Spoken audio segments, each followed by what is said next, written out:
Hey, ladies and gentlemen, this is Carmine Sabia for Explain America.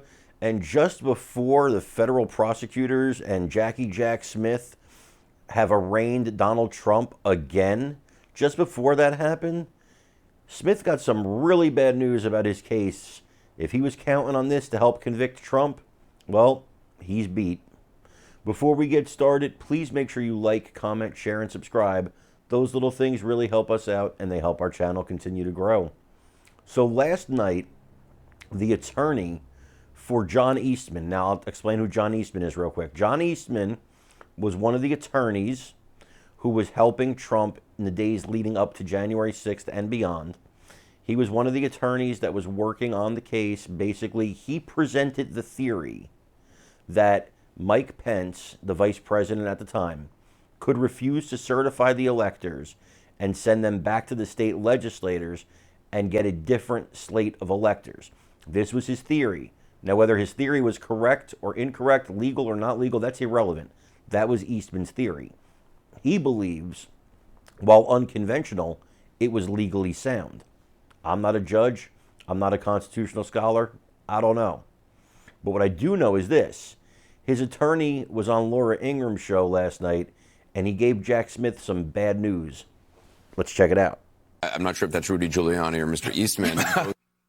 Well, I don't know, Anderson. Did you clerk on the Supreme Court? Oh, wait, you didn't. All right, the media can mock John Eastman's legal theory all they want, but is it evidence of criminality? Now, Eastman made an argument that I wouldn't have made, but one that I disagree with at the time and disagree with now. But it's not a criminal act to have a novel legal theory about something, even if it's about something like the electors and the Constitution.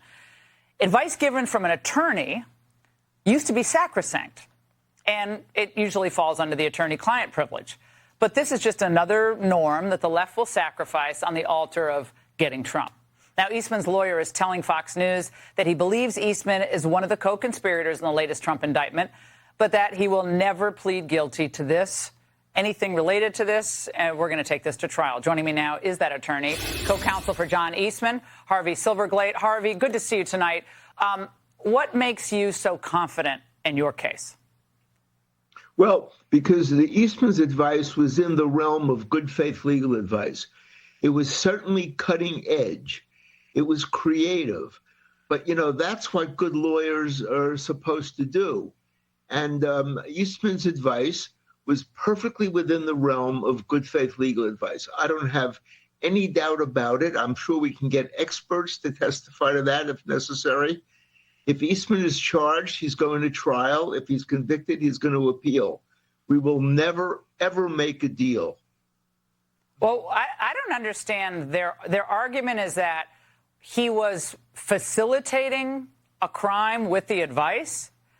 And obviously, their interpretation of these statutes and the application of the statutes themselves are novel legal theories without really clear intent established. So they're guilty of the standard that they're applying to Trump and Eastman, I guess, and the others. It's crazy. This whole thing has become so politicized that it's not even funny. And it is a blot on the Department of Justice, in my view. But the president now is not allowed. Now, Easton would have been a fantastic cooperating witness if you're trying to nail Trump to the wall. He would have been the perfect witness. But never, ever, ever, that's what he's saying, there is no chance that he will cut a deal with Jack Smith and the federal prosecutors. Well, that is fantastic news for Donald Trump, but that's horrible news for Jack Smith. Because Eastman would have been the linchpin, the main witness, the guy. If you really wanted to get a conviction on Trump, that's the guy that could have got it for you, in my opinion. Without him, it's going to be tougher, especially if he does charge Eastman and Eastman does go to trial and proves that, his theory was legally sound, or that he just gave advice that he believed was legally sound. That's the thing. A lot of these things are thought crimes. You're trying to get into somebody's head as to what they believe is true or not. And that's kind of crazy. But that's where we are with this. This is definitely bad news for Jack Smith, and I'm certain he's smarting over it. Folks, I want your comments on this, so please let me know what you think of this story. Also, please remember to like, share, and subscribe because it really helps us out. Again, I'm Carmine Sabia. This is Explain America. We love you guys. God bless you. Take care, everybody.